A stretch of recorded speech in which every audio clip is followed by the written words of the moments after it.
I've read the Bible. I've read the Torah. By the way, the Old Testament and the Torah are almost identical. Lately, I've been finding out that the King James Version is no longer a valid version of the Bible because they found so many other lines that they've included. We've got at least 3, maybe 4, in just 5 or 6 guys, different word variations in the Bible for using. I find it interesting. And I also find it friendly. Been having a ball. These guys and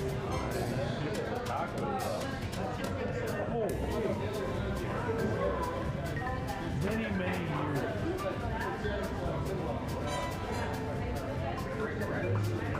I love discussion. It's up the table, power loud.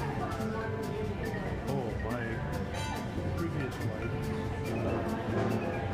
had a girlfriend who was working at the time as a writer. He came over, we had a discussion.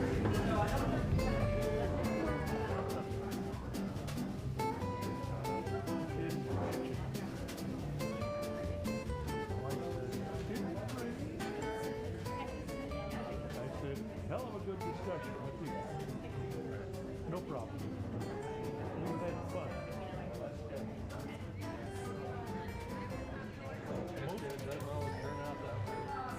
Most people do not know how to discuss. Cuss, yes. And have opinions that cannot be buffed up against. I enter the conversation and I leave it. But if you're willing to sit there, we can cuss and discuss.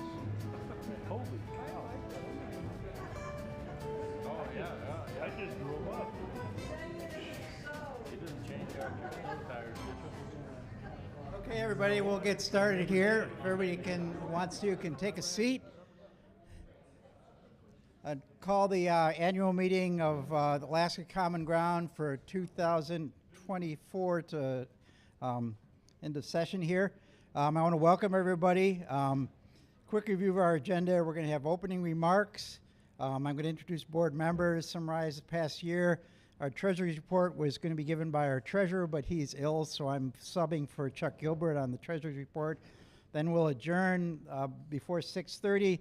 And we'll have a talk about educational issues. We had invited both Senator Lukey Tobin and Representative Justin Ruffridge, but only the senator is able to join us as the House is actually going to be in session while we're meeting. So see if I can get the thing to work here.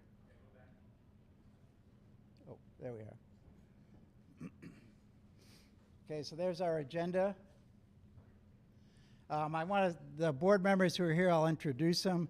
I'm the chairman of Alaska Common Ground. I'm Dick Milius. Katie Doherty is our vice chair. She's online. Chuck Gilbert is our treasurer. He's unable to be here. Hannah Laird is right over there. Janet Bidwell, I just saw Janet a minute ago. Kari Gardy is joining our board.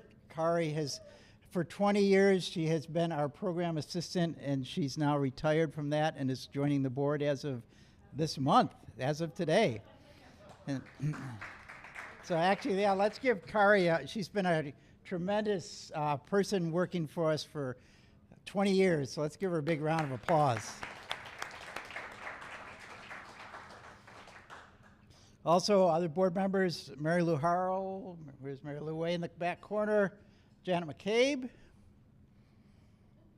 Lika McCauley is our new board member also this year. Lika's a former teacher for several decades, and now she's the federal programs coordinator for the Anchorage School District. Stephanie Nichols is also ill, so she was unable to make it tonight. Helen Nienhauser, where is Helen? There's Helen. Peg Tileston. Where is Peg? Oh, there's Peg. And Danielle Williams. I think that's all our board members who are actually present. Cliff Groh is also on our board, and he's, of course, down in the legislature right now. John Parsi is on our board. He's currently a visiting professor of law at the University of Nebraska Law School, so he was not able to join us. And I also want to introduce Jess Bronlich, who is our new administrative assistant. She grew up in Fairbanks, and she's worked for many years with and in support of Alaska nonprofits. And our tech support tonight is Scott Jensen in the back with the headphones on, so he can't hear me. Okay, the first item on the agenda, action item, is to get approval of our minutes from last year's annual meeting. There's copies, I think there's one copy in every table, so can I hear a motion to approve the minutes from last year's annual meeting? Second. All in favor, say aye. Aye. Okay. Next up, I'm going to talk about, we wanted to thank all of our volunteers. We'll talk more about this later, but yeah. So, okay, here's our agenda for today's meeting. Make sure I'm following my agenda here. Okay, in terms of events from 2023 that we had, here's a little bit of an update. We had an update from the legislature back in April of 2023, talking about potential for a fiscal plan in Alaska. Our annual meeting was titled Progress Towards a Sustainable Alaska Fiscal Plan. And then we had an event in September talking about the potential for a defined benefits system, which has been before the legislature. Hopefully you're able to attend a lot of these events. And then more recently, we had an event back in December with an update on renewable energy legislation. And then we also had a discussion in Palmer just last month on the permanent fund dividend. We had a kind of a debate, I guess you could call it, where we had somebody that was advocating for a full permanent fund dividend and somebody for a more moderate one and somebody for less of one. And that was our first ever event that we've done up in the Mat-Su Valley. We've been told in the past that we often seem to talk to the choir here in Anchorage when we're talking about the permanent fund in particular. So we thought we'd go up to the heart of the sentiment for large permanent funds, have a forum, and it was a very successful forum. So they had a lot of good questions and so on. Upcoming programs, we don't have anything scheduled right now, but we're planning to do events on the two ballot measures. The two ballot measures that are up for the November election will be one, a repeal of ranked choice voting. There's actually some litigation on that. The actual opponents of the ballot measure, who are the advocates for ranked choice voting, have got that in court, and they're questioning whether or not it was actually properly certified. So, but assuming that goes forward, we will have an event in the fall to talk about ranked choice voting and the repeal of it and the advantages or disadvantages of that system. And the other ballot measure deals with increasing minimum wage and some other labor reforms. We know that one's going forward, so look for emails probably in September. We'll probably have those events in October, I would guess, so keep posted for those things. We invite our members to give us input for future events, and we've got cards like these, which you can put your suggestions on, or you can approach any board member with some suggestions of things that you would like us to see us deal with. These cards will also can be used when we get to the after the meeting and we get to the discussion of education. You can put your questions on these cards as well. So next up, I'm subbing for Chuck Gilbert to give our treasurer's report. Nope. Got to pull up the treasurer's report.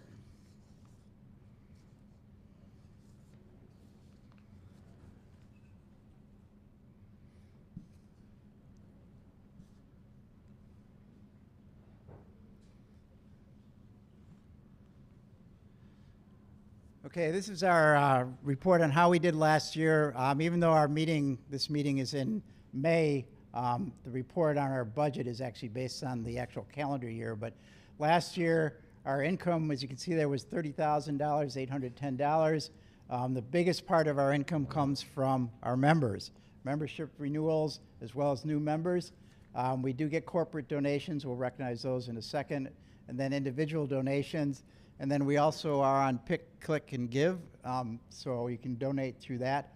And then we also got interest and credits of $264. You can see our expenses last year were about almost just a little bit below our income.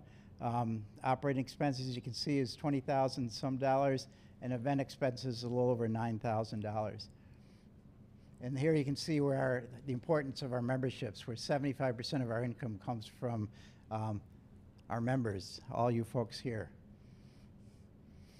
Some of our sponsors and partners, we've gotten grants the last few years from both GCI and Northrim Bank. We also get money, or have worked together with Alaska Community Foundation and League of Women Voters. We get money from Fashion Pact, which is a resale clothing store. And the deal they have there is that people donate clothes and then they sell those, and a certain amount of the profits go to groups like Alaska Common Ground. And we also can receive donations through the Fred Meyer, I'm not sure exactly what they call that program, but you can sign up through, if you have a Fred Meyer card, a certain amount of, there will be a certain amount they will donate to the nonprofits that are registered with them. Our projected revenue for this year, the 2024 budget, we originally projected revenue of $43,350. Again, memberships are a key part of that. The two things that are crossed off there are grants and other income, and I'll talk about each of those. The grants, we had anticipated or applied for a grant to pay for updating our website, but we did not get that grant. The other income is 2 years ago, I'm sure some of the folks in this room were part of an effort that we undertook to work with Division of Elections, where we staffed polling stations for the election for both the 2022 primary and general elections. They were short workers, so they actually set it up so that a nonprofit could actually recruit volunteers for a station, man those polling stations, and then the nonprofit would get the revenue from that. We had hoped to do that again this year, but Division of Elections has decided not to do that because they feel like they can get enough poll workers through their regular process. But if anybody does want to work as a poll worker, and I know Chuck Gilbert's talked to folks that worked last year or sent emails to them, you can still sign up, and if you want to work and donate your money to Alaska Common Ground, we'd welcome that. But anyhow, so that was originally in our budget. We just learned, again, a couple weeks ago that they were not going to have that program. Our projected expenses, as you can see, were $44,558. You'd say that based on losing those two sources of income, we should be short this year, but we actually are pretty flush in terms of, at least as far as Alaska Common Ground's standards go, we're pretty flush. Partly because in that 2022, we actually took in, I think it was $11,000 extra dollars that we didn't anticipate. So we have a fair amount of money in the bank. So we're going to go ahead with the website redesign. And so we're going to stick with our budget that we originally projected there, despite the fact that we've had a drop off in our revenues. And this shows kind of our financial position. We've got $49,313 in our bank accounts. When I was treasurer, we were usually lucky to have $15,000 in it. So I guess Chuck has done a much better job as treasurer than I have because he's managed to grow that. And that's a lot of money for a small nonprofit. And our expenses for this year to date have been about a little over $6,000, and revenues about almost $5,000. Our legacy fund, this was set up through a donation.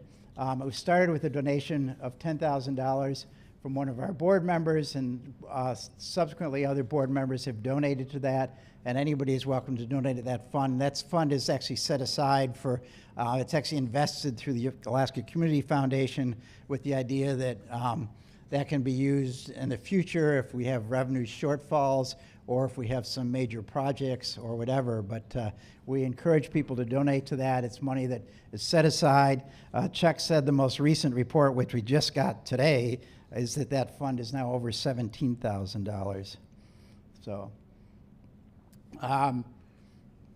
again, these are ways you can donate to Alaska Common Ground. First one is to be a member. Hopefully everybody in the room is a member.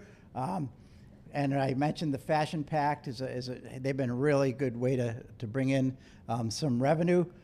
Pick, Click, Give has been a good source. The amount we get on Pick, Click, Give kind of fluctuates a little bit based on how big the permanent fund dividend is. So even though Alaska Common Ground has not been a big advocate for maximizing the permanent fund dividend at the expense of other state services, we do benefit when it's a higher dividend.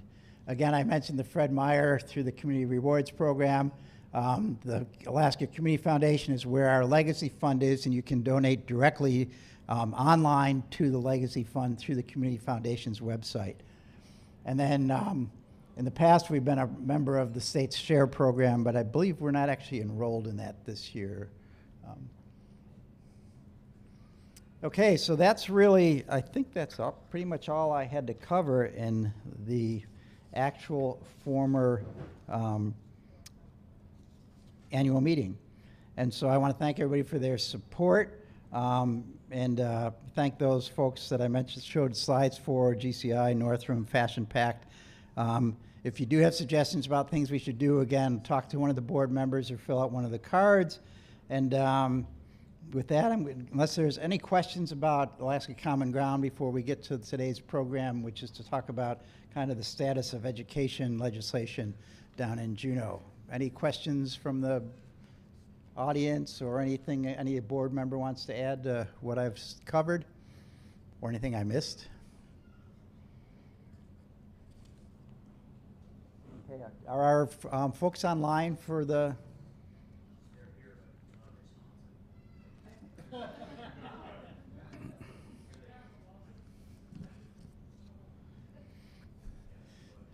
Okay, well, that concludes the annual meeting. So next, feel free to get up and walk around and get pizza or beer. The beer and other beverages are over here, and pizza in the back. There's salad over here. So during this discussion, feel free to get up and walk around and get some food and drinks. Anyhow, what we've lined up is we're going to have a discussion on education issues that are being talked about in Juneau. As you know, the legislature is in its final days. The session ends next Wednesday, the 15th, maybe even sooner if they adjourn sooner. They're actually having discussions on both the operating budget and capital budget today between the House and the Senate, so they've moved along on the budget issues. And we had hoped to have both Senator Tobin and Representative Ruffridge to talk about education. We do have Senator Tobin online, but Representative Ruffridge is tied up because the House is actually in session this evening. So we'll have Senator Tobin. The discussion's going to be moderated by Brendan Wilson, and I'll introduce Brendan in a minute if we're ready to go. We set? Okay. Our moderator is Brendan Wilson. He's volunteered to be our moderator tonight. He grew up in Green Bay, Wisconsin. He's probably a Packers fan. And taught instrumental and vocal music in Wisconsin, Colorado, and Anchorage for 17 years before moving into school administration. He served as a school-based administrator for 16 years at Henshu, Wendler, and Begich Middle Schools here in Anchorage. He is currently on special assignment from the Anchorage School District, coaching principals and leadership teams and implementing positive behavioral interventions and supports, as well as integrating mental health clinicians into the school system. Brendan has been an active in the Alaska Association of Secondary Principals and served as the state coordinator for federal advocacy, then as president for the Alaska Association of Secondary Principals and Alaska Council of School Administrators. During his time as president, he testified before both the Alaska House and Senate Education Committees and helped lead their advocacy efforts. And so I'll turn it over to Brendan. He will introduce Senator Tobin. And at the end of their presentation, they will take questions. The way to get questions to them, if you're online, you can use, I believe it's the chat function for those who are online. I don't know, how many folks do we have online? Do we have many folks online? Five. Okay, so the folks online can submit questions through the chat function, and the folks in the room, we take questions through these cards. So if you have a question of the Senator or Brendan, put those on the card, and we have a couple board members who will be roaming the room to collect those cards. So with that, I'll turn it over to Brendan. Thank you so much. I really appreciate the invitation. I'm excited to have this opportunity to talk with Senator Tobin tonight. And it's my pleasure to introduce her. Born and raised in Nome, Senator Luki Gay National Program, having served as a youth development volunteer in Azerbaijan from 2008 to 2011. Currently, she's a PhD candidate at the University of Alaska Fairbanks. Her research topic is focused on culturally responsive education. Luki has worked in marketing and communications for Alaska nonprofits like Boys and Girls Clubs, Tawarak, and the Alaska Community Foundation. She was also a certified fundraiser for the Anchorage Museum at Rasmussen Center. Luki met her mentor, Tom Begich, on one of his many trips to Nome. This started a long friendship that eventually led to her joining his legislative team in Juneau as policy director, where for the past several years, Luki has worked to serve Alaskans by expanding universal voluntary pre-K across Alaska, protecting renters and homeowners from predatory insurance practices, and recognizing the resiliency and continued saliency of the Alaska Constitution. Luki is active on several nonprofit boards and cares deeply about serving her community and doing good in the world. She's an avid bicycle commuter and community volunteer.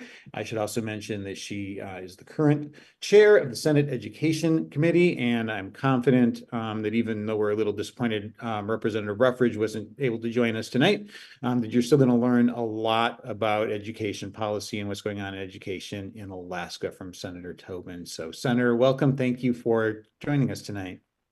Thank you. And thank you for having me. And I know Justin is very disappointed he cannot be here with us. We were actually texting back and forth as he thought he might be able to eke out a few moments. However, they were called back to the floor just about 15 minutes ago as they are taking up a pretty contentious piece of legislation at this very moment. Yeah, so would you please just bring us up to speed? What's going on? What's kind of the lay of the land with education? It seems to me, I was pleased initially that education was just really dominating the headlines, dominating the legislative session, but really the key components that we wanted to get across the finish line aren't there yet. So I'm hoping you can give us some hope there, but just kind of tell us from your perspective, how do things look? Well, I'm going to start with the wins because I think we often focus on the losses and don't really highlight where we have made significant movement. The Alaska Senate majority really coalesced around a few top priorities, and at the very tippy top was adequate funding for our public schools. We fought a very good fight to get a piece of legislation through the process. It was well received by our colleagues. I was on the original negotiation team to ensure that there was buy-in from all sides. I was on the second negotiation team that ensured we could get even farther along in the process. And I was on the third negotiation team when we thought there was a real opportunity to get pieces in that the governor indicated he had to have. Unfortunately, the override vote for that piece of what I think would have been transformational legislation failed by one vote, which really took a lot of the wind out of the sails. However, here on the Senate, we pivoted and we really focused on what we could do, what we could accomplish. And right now, we are going through the conference committee for the operating budget. I believe the Senate will be voting on concurrence for the capital budget tomorrow. And in both of those pieces of legislation are significant investments in our public schools. There is $680 per student outside of the base student allocation. So although that is not going to be year after year funding, It is one-time funds that equals to about 175 million that will be going to our public schools if it survives the governor's veto pen. We also have money in to help with the implementation of the Alaska Reads Act, $5.2 million. And that money will go to students who are struggling to learn to read, struggling to reach proficiency at grade level.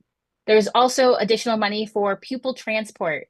We have heard from many of our school districts that they are struggling with inflation and with the increasing costs of gasoline and some of the insurance components that go into pupil transportation. And there is one-time funds in this budget to help address that issue. The other piece that I think is really important is looking at our capital budget. We have over $62 million in deferred maintenance for our public schools. Over the last 2 years in Senate Education, we have heard from educators and parents and superintendents about the absolute crisis that's happening in the classroom. And although much of it is related to student outcomes, there are significant pieces that deal with the fact our students are learning in very unsafe, unhealthy environments. Black mold in Selawik. We have inoperable fire panels in the Northwest Arctic School Borough. We hear that there are roof collapses happening in Nome and other locations. So I'm really excited to see that the Senate put in about 30 million for major maintenance in our public schools, and the House matched that. So hopefully there will be significant funds going in to deal with these issues. We know when schools don't have the money to deal with deferred maintenance and major maintenance, they have to take from their base student allocation, which means it takes money out of the classroom. Of course, there also is a list for school construction, and that too was addressed in the capital budget process.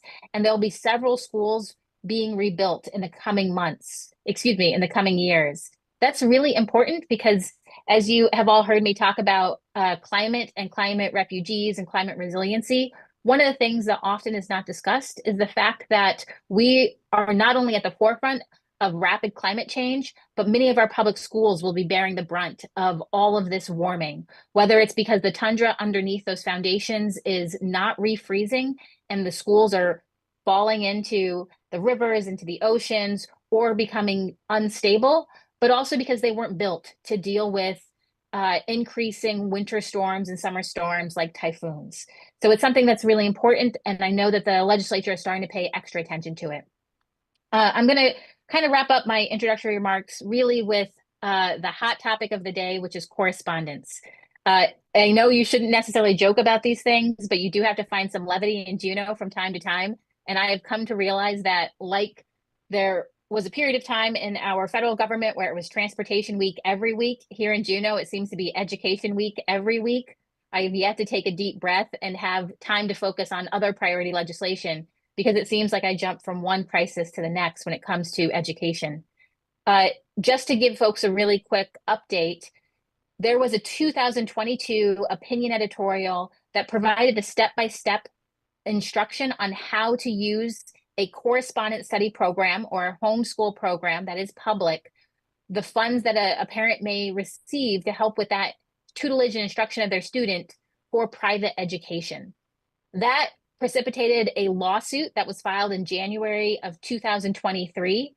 That lawsuit finally came to full judgment in April of this year.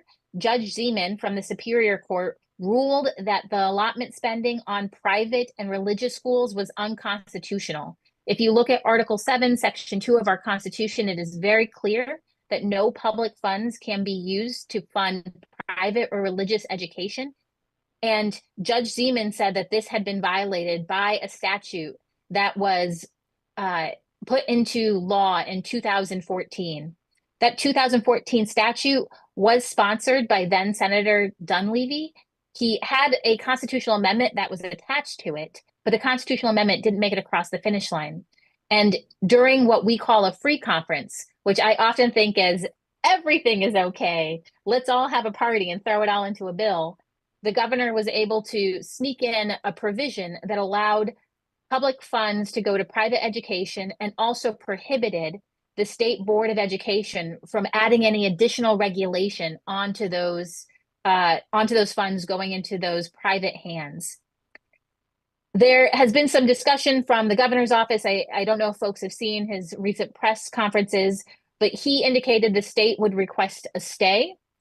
The Platons actually requested a stay as well because this decision came at the very tail end of the school year, and a lot of public correspondence program families, our public homeschool families, were thrown into a state of disarray.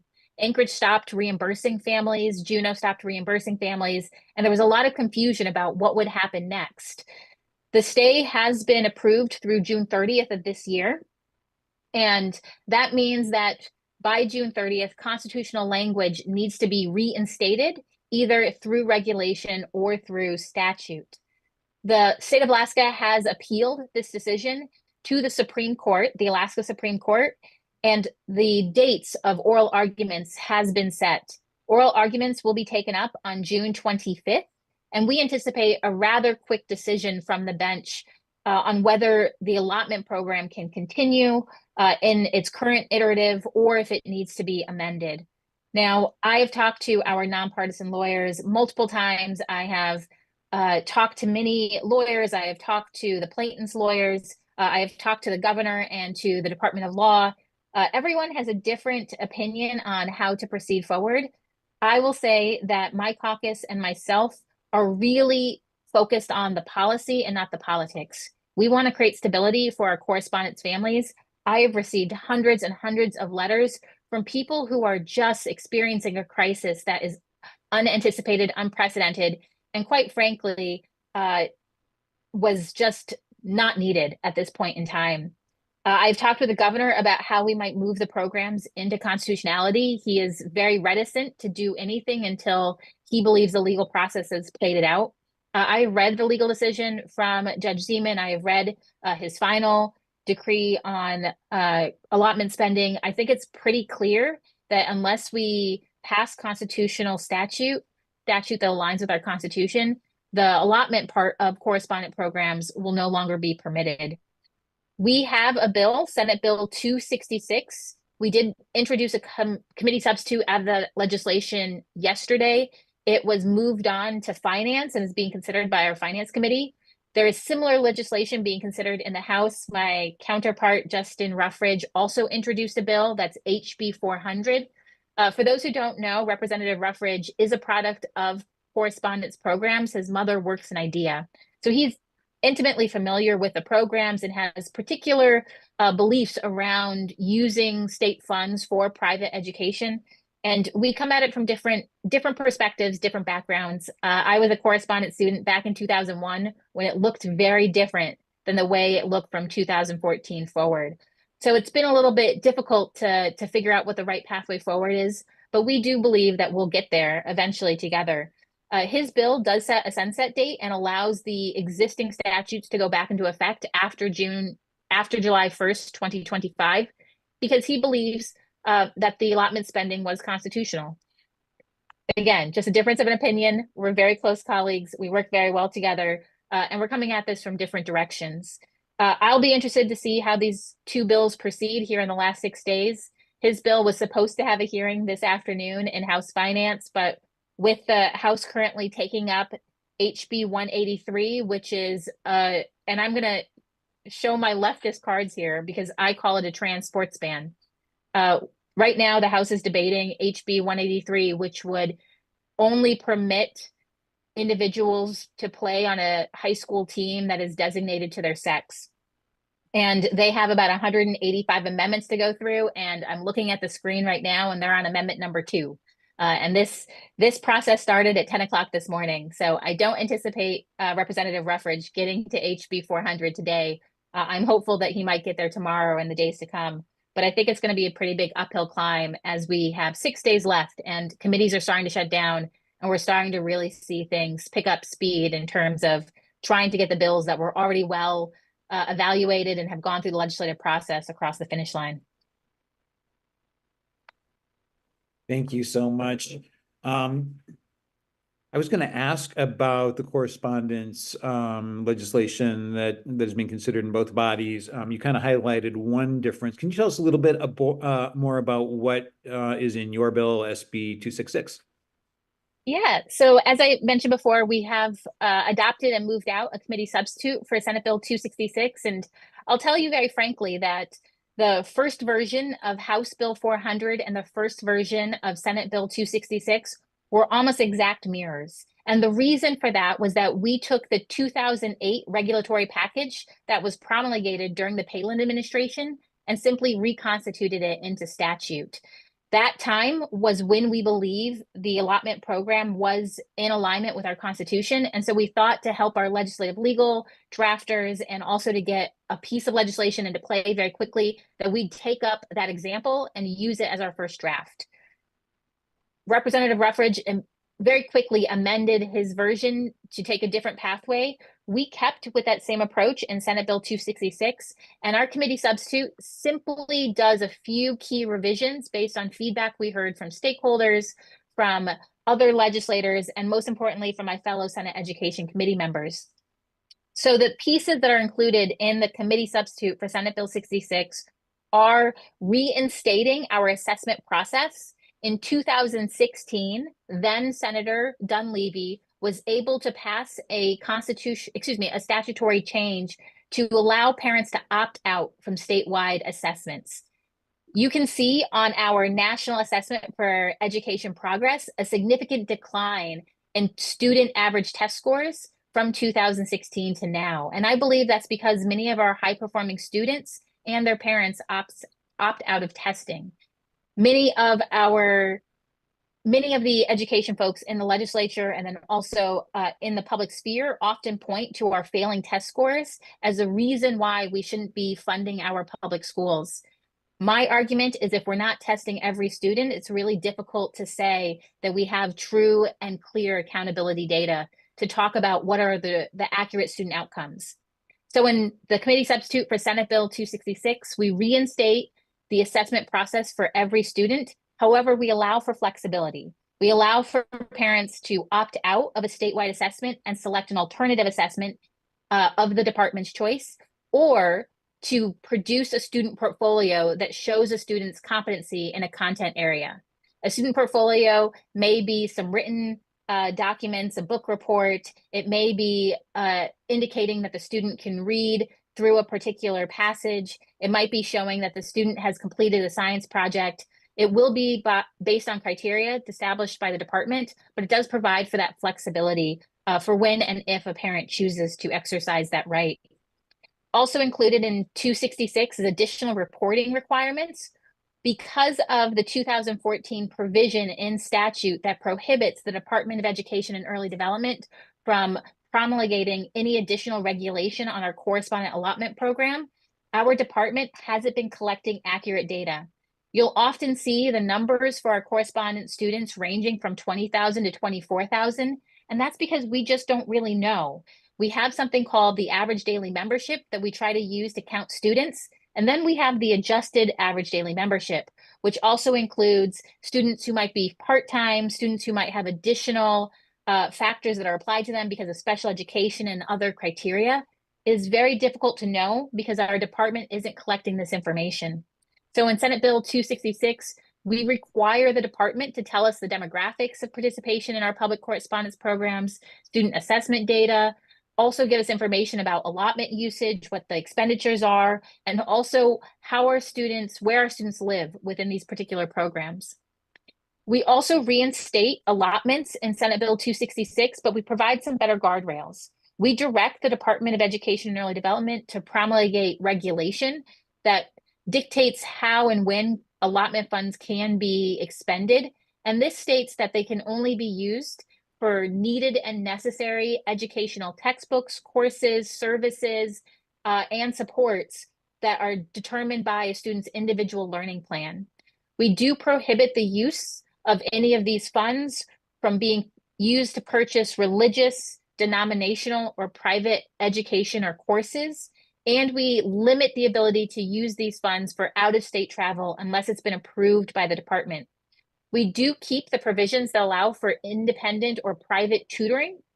We know that many of our families engage their students in ballet classes or PE classes or music courses or fine arts courses. And we do think that this is an important supplement to someone's content-based education. And we think we need to ensure that parents have the ability to use their allotments to continue to receive these services. But we do cap it at 15%. Additionally, and this is something that we heard pretty often in Senate education, was how folks are saving their allotments. That 2014 statutory change allowed parents to roll over their allotment funds. That means a parent could save up the money and expend it in one big foul swoop. We heard from two parents on the public record that they had saved $20,000 and $15,000 of their allotments. Now think about that. If you've saved up to $20,000, this means that you have sacrificed your students' learning year after year after year, so you could have a significant resource to expend at one time for some related service. We heard from several parents that they were saving up their money so their child could take piloting classes or their child could take college classes. And I thought it was very important to remind folks that their student has the ability to participate in Alaska Middle College, which allows you to take college courses through our university system at no charge to the student. That there's also opportunities like King Tech or NAC Tech in Nome, where if you are interested in enrolling your child in ground school or other piloting courses, that's available to you as a correspondent student. It seemed not prudent to, one, allow parents to sacrifice student learning year after year so they could save up this money, and two, to not utilize the existing infrastructure we have for public school students. So we did cap the ability to roll over funds at 10% in Senate Bill 266. Those are the major changes to the allotment program. And we've heard from some folks that they're frustrated that we didn't solely focus on simply bringing allotment spending into constitutionality, but we thought it was really important to look at it holistically and try to get the best outcomes from our students through a piece of legislation focused on ensuring our public correspondence programs have the most stable and predictable and certain system structure and funding that we could possibly create. Thank you so much. We have our first question from the audience, and I'm gonna predict part of your answer. And the question is, what do you believe is the likelihood that a bill supporting public funding for private and religious schools will be successful in this session? And I'm going to predict you're going to say that that's not going to make it through the Senate. So then I'm going to ask you, what happens if the House bill continues as it is, Senate bill continues as it is, and we don't get to reconciliation? Well, I think there's a couple of different things. The first piece is that if nothing happens, there is always the opportunity or prospect that the governor could call the legislature back into special session to deal with the issue. Additionally, the legislature can call themselves back into special session to deal with an issue. One of the things that I really appreciate from Judge Zeman's second analysis and second direction to the state regarding correspondence programs is that it was a very narrowly focused determination. It was simply on the allotments are unconstitutional. Prior to 2014, all of our correspondence programs were established in regulation. Our Department of Education and Early Development and our state school board have the ability to promulgate regulation based on the existing statutes, as every statute that was used in 2008 is still on the books and still salient. So personally, I think there's many pathways. I think there's an opportunity to promulgate emergency regulation. Our state board meets June 3rd, 4th, and 5th in Kotzebue. They could also pass regulation at that point. I think we have 6 days left, but things go very quickly at the end of session. There could be a deal that is reached to move one of these pieces of legislation forward. I know that the governor has been very clear that he wants some of his other reforms included in any bill that gets to his desk. And I'll be very frank with you. I believe wholeheartedly and almost militantly in local control, and any suggestion or legislative policy choice that will erode local control just does not sit well with me unless we really think through the implications of establishing such policy and law. The governor is very focused on allowing the State Board of Education to approve charter schools. And there has been a lot of conjecture about what that will do to our existing public school system. And without better data, I don't feel competent that I can make the best choice for Alaska that's going to improve education outcomes. And so I'm very reticent to say, well, let me put that into a piece of legislation without being able to do some modeling on how that will impact our current brick and mortar schools. Yeah, you were just referring to kind of the attention that a Harvard study got at the beginning of the legislative session around Alaska's charter schools performing better than charter schools nationally. And when that study came out, I remember asking the commissioner, who used to be my superintendent, when we talk about our kids, and she was very much an advocate for this. We very seldom make a big decision based on one data point. We look at how kids performed over time. We take a deep dive into where that data came from. And so I know your committee talked with the person who did that study. Can you tell us a little bit about what you learned from questioning him? Yeah, we had several sessions in Senate Education on our school choice infrastructure in the state and also specifically on our charter school programs. I thought it was really interesting in talking with charter schools across Alaska, from my hometown in Nome, where my father started the charter school, Anvil City Science Academy there, to a charter schools in Fairbanks, which were struggling with predatory lending and predatory facility contracts and struggles that they were having without having adequate support from the department and from their school district, because the school district just doesn't have the resources at this point in time to provide legal support to their charter school programs, to charter schools in Anchorage, to charter schools in Homer. Many of them said, we have open slots, we're in good positions. If we were able to get more resources through the base student allocation, we could expand our programs. But what we know and what we're recognizing is that we need additional capacity and additional technical support. We don't necessarily need a new authorizer. We enjoy working with our local school boards and the local community. We then had Paul Peterson, the researcher from Harvard, in our committee to talk about his analysis. And he was very clear that it was observational data, that by no means could it be replicated because you cannot get access to the information that he used. It is proprietary to the NAEP, which is the National Assessment for Education Progress. He also shared that he had to exclude significant data points because Alaska's indigenous population is not well represented in our charter schools. He also had to exclude Black students because our NAEP data excludes them because there's not a statistically significant sample.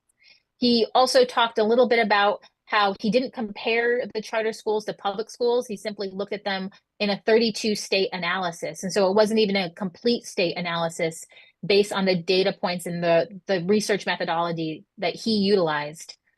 We had some good debate and robust discussion about his study design in our committee. As I've mentioned before, I'm a PhD student and very much enjoy talking about research methodologies and ensuring that you are able to replicate the information, or replicate your results so that you can see if they're actually statistically significant. And as he indicated multiple times, he didn't believe that you would necessarily be able to replicate the research that he produced. And I think the really important piece to remember is, there's that Mark Twain quote about statisticians are lying, cheating bastards. And in this particular case, I think it's important to recognize that Paul Peterson is a school choice advocate. He has been unabashed in his belief that privatizing of education is a better pathway and produces better outcomes. And unfortunately, his research did not highlight the limitations nor the biases that may have been held in producing that research and the analysis that he did. I think the piece that really flustered me personally, and I'm a person of color, and I think it's really important that when we talk about student outcomes based on subpopulations, that we actually use accurate information. And he extrapolated that because Alaska performed so well with all of our students counted in the total amount, and then when he excluded the white students, that we dropped three slots in our performance. That meant that the reason we were number one is because of Black student performance or Alaska Native performance. But if you just do a quick gut check on that and you do an anecdotal analysis, you'll see that very few of our charter schools have Black students in attendance, do not have Alaska Native students in attendance, and the highest performing charter school in our state is actually in the Bethel area, but it is an immersion program and they don't do the NAEP analysis. He based his research off of approximately 61 NAEP scores annually, and then took a 10-year sample and said, well, this is conclusive. It's very difficult to me to be able to say that 61 tests annually, especially when you exclude our highest performing charter school, which happens to be an Inupiaq immersion school in rural Alaska, you have conclusive data that showcases that you're doing replicable quality research. So I personally had a lot of comments and questions for him on the public record. It was a good committee hearing. I can send the links of when we had those discussions. I find them very informative. I really like my committee. I think we talk about very interesting things. But I know it's not necessarily must-see TV or titillating at 3:30 to tune in to Senate Education and listen to me pontificate about student absentee data or talk about youth homelessness. If I didn't have a couple questions from the audience to share with you, I would love to spend some more time complaining about NAEP from a principal's perspective. But I do have a couple questions from the audience that I want to honor. The first one is, are there any education issues currently before the legislature that would be particularly beneficial for the public to give some input on? Yes. So right now, there's a few pieces of legislation that are getting pretty close to the finish line. The first, I think that's really important for folks in this room to be able to chime in on is HB 148 or HB 56, which is its companion bill. HB 148 or Senate Bill 56. And this is on the performance scholarship. So right now, many of our students are able to access a performance scholarship when they graduate if they meet a certain GPA, they complete certain coursework, and they take a national test like an SAT or an SAT or an ACT. These two pieces of legislation reform those processes. They expand the coursework so it's more flexible.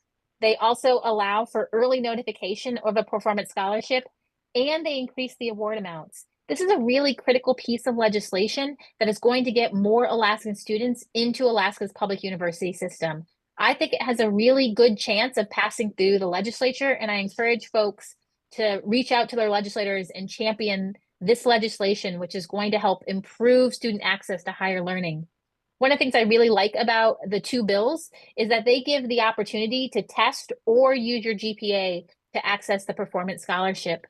I think this is really important. We've seen a lot of research recently come out about testing. And as a leftist, I thought that the testing was actually going to be preventative or prohibitive to having more students of color access higher education. And we're learning that that's not true. Many of our students of color aren't able to take the advanced coursework. They're not able to access some of the tutoring that might get them a higher GPA. And it really is their performance on those standardized tests that showcase that they have real potential and capacity. I had a young person when I was visiting the United Youth Courts at the LUSAC library share with me that because he was in high school during the pandemic, his GPA just sucks. It is terrible. And that he looks and sees that he will not be able to get a high performance scholarship award amount, but his SAT was so high, he would qualify for the higher amount if there was an or clause. And that's what this legislation does, is it gives that or clause. So I encourage folks to reach out to their legislators and support HB 148 or Senate Bill 56. Additionally, there's another piece of legislation that's currently being considered by the Senate Finance. Both the House and the Senate bills have met up, and this is to extend the education tax credit. So right now, many of our large-scale industry partners can donate to the public university system, to schools, to Academic Decathlon, to a couple other education entities and receive a tax credit, which means instead of paying a statewide corporate tax, they donate and they get the benefit. This has really helped our university stabilize. It's really helped our education systems have resources they might not get otherwise. It is a great boon to Alaska. This program is to sunset next year, January of next year. It's a great way to get additional resources into our public education systems, and I strongly urge folks go learn a little bit more about it and champion its passage. Finally, the couple of bills that I think are really important, but are a little bit weird, is they're not necessarily legislation, they're resolutions. So they simply say, hey, we think we should do this, is Senate Joint Resolution, and I'm going to say 17, it might be the wrong number, but I think it's Senate Joint Resolution 17, which is urging Congress to extend the date for us to expend our American Rescue Plan youth and child homelessness funds. Right now, the state of Alaska has about 45% of $2.3 million available. to expend on helping address youth homelessness. We've seen a 14% rise in youth homelessness over the last year. And we know that when these funds are effectively and efficiently expended, students are able to get housing vouchers, they're able to get taxi vouchers, they're able to get additional tutelage, they might be able to get some support services to help their family with perhaps vehicle repairs or making sure that they have a backpack, a jacket, or they're getting additional support services in the school system. 45% of the $2.3 million are left to be expended. And I'm a little bit worried that the deadline of June 1st of this year is going to mean that we just see a lot of schools pushing out money, but not using it effectively and efficiently.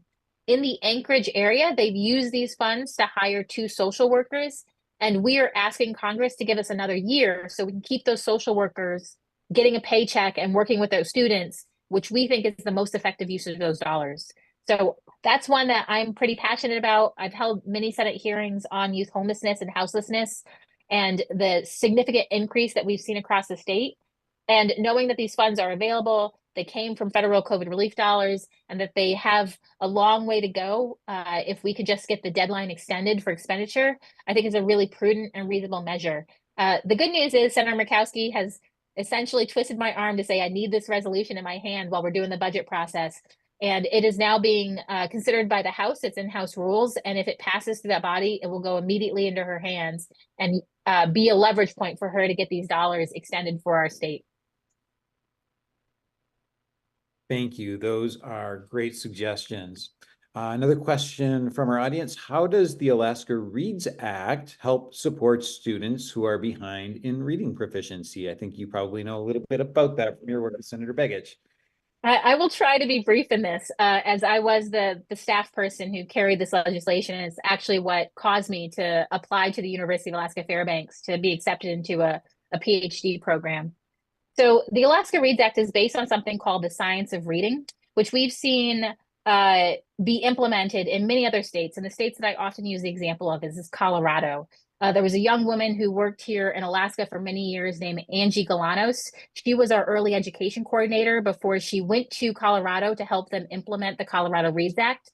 And she called up Senator Begich and said, if you want to do the single most important thing to bring students up to build equity in our system, it's to pass universal pre-K. And Senator Begich worked diligently for a few years to get that bill across the finish line, and it just wasn't moving. It wasn't until then Commissioner Michael Johnson reached out to him and said, well, what if we pair it with reading? Tom brought me on board, and I was tasked with doing all the research, which really was correlated between if you're able to get a student kindergarten ready through a high quality pre-K program, what do you need to do to keep them on track to be able to read by 3rd grade? Because we know 3rd grade is the sweet spot.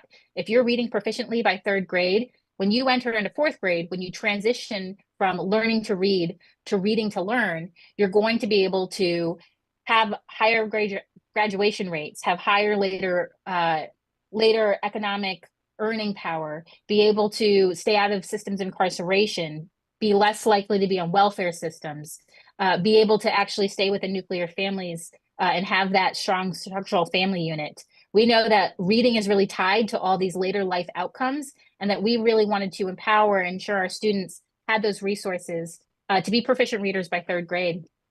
So one of the things that we did was work on the Alaska Reads Act. Now, I wish it had passed during the pandemic, because I think it was a much more progressive piece of legislation. It was something that I was pretty proud of. Unfortunately, it didn't get past the finish line. And when we came back in the 32nd legislature, we just didn't have the same influence that we had in the 31st legislature. So we had to take a couple of things that I'm not too excited about, but I'm committed to working through and hopefully reforming in the years to come. But the really important part is the stories that we're hearing from educators. One of the key pieces was to get every educator trained in the science of reading. And from my information and from the Department of Education and Early Development, that has occurred. We've now heard from many of our 4th, 5th, 6th, and 7th grade teachers that they too want to learn the science of reading. And this is the first year that the Alaska Reading Symposium, which meets annually in Anchorage, also had a cohort of those middle school grade teachers to learn the science of reading. And they were really excited to be there learning those tools so that they can do their craft of educating better. We heard from a lot of educators that they're really struggling with figuring out how to do some of these interventions. That's one that I've continued to hear educators are really struggling to deploy, is the evidence-based interventions. That's why I fought so hard to get additional resources into the implementation for the Alaska Reads Act, to give some resources to our on-the-ground educators, our classroom educators, and there's $5.2 million in the budget to help make that happen. Additionally, and I think some of the key pieces are really around identifying students when they are struggling. We know that 1 in 6 students who are struggling to learn to read are dyslexic, and we didn't have an early screening system prior to the Alaska Reads Act. And that was one of the recommendations from the Dyslexia Task Force that Harriet Drummond championed and sat on. We're really excited because now students are being screened annually at the beginning of each year to see if they are dyslexic. When we're able to identify dyslexia, it keeps students out of the special ed system and gets them that targeted support that really helps get them the resources they need in the best way possible, and then also helps educate the family. And that's really a key part of all this. I'm going to tell you an anecdotal story just because it makes me really excited and very proud. There's a young woman from the Mountain View area who has been putting herself through her through her undergraduate program to become a teacher. She finally was able to graduate her program and start student teaching at Inlet View Elementary. And she shared with me that her reading scores at the beginning of the year were a little bit abysmal, and she was really disappointed because she felt like that was on her shoulders.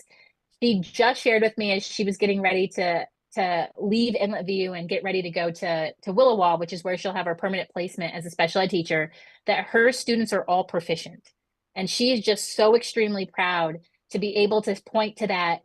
You could see that there was just this excitement. And I think sometimes we forget that our educators need those pats on the back as well. They need to see that mapping, that progress.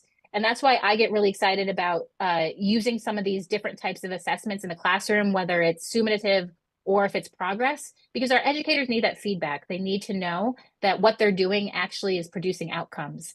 And I want it to be flexible. I want it to be at educator discretion, but I also know those tools are really helpful. And I think the Alaska Reads Act implements those tools in a really effective way. The last thing, and just because I really like talking about the Alaska Reads Act, I'll try to be brief on this one, is that we did identify $500,000 annually to be used to help build out the systems of assessment and also the systems of teaching in Indigenous languages.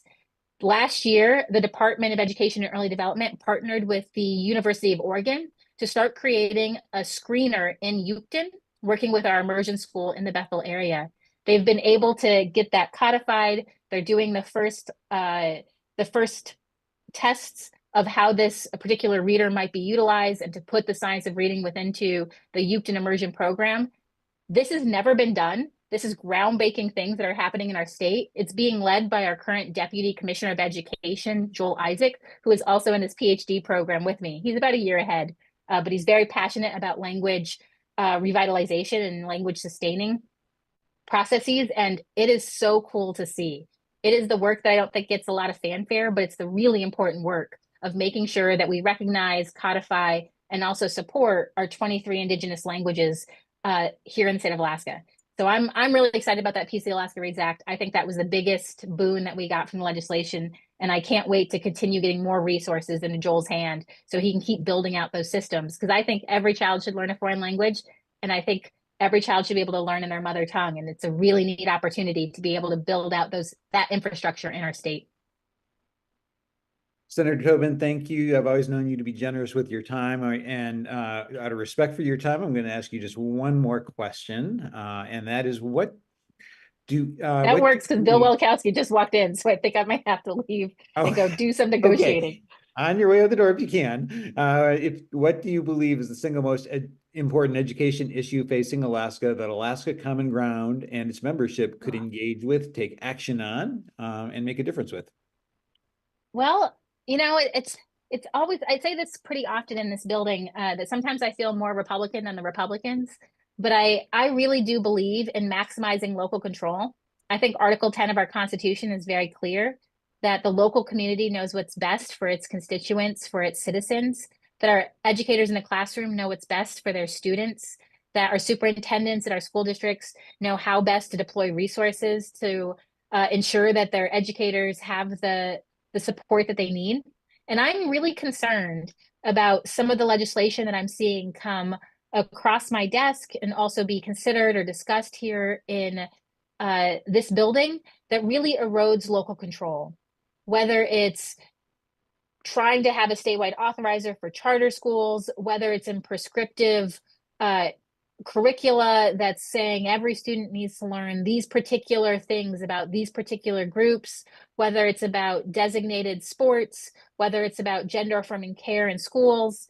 There is just so many different things that I think really erode that ability for a local community to be receptive or responsive to its student population and to its communities. I want us to have a really robust infrastructure to create those standard expectations, but I don't think that they have to be so prescriptive or they have to be so cookie cutter that we really take away the beauty and complexity that make our communities what they are. I want to be a support to our neighbors. I don't want to be the overlord of my neighbors. And I think that is the feel that I am gleaning in this building is there's a lot of folks who want to say, this is how you'll do it, instead of how can I build out a system that makes it where you can do what's right for you and your community. So that's the thing. I think just reminding us that we all are diverse, we're all complex, and we all have a right to kind of identify what our communities need and advocate for it is a piece that I hope that Alaska Common Grounds supports and will continue to help champion. Thank you once again, Senator Tobin, for your time. It looks like the audience is acknowledging.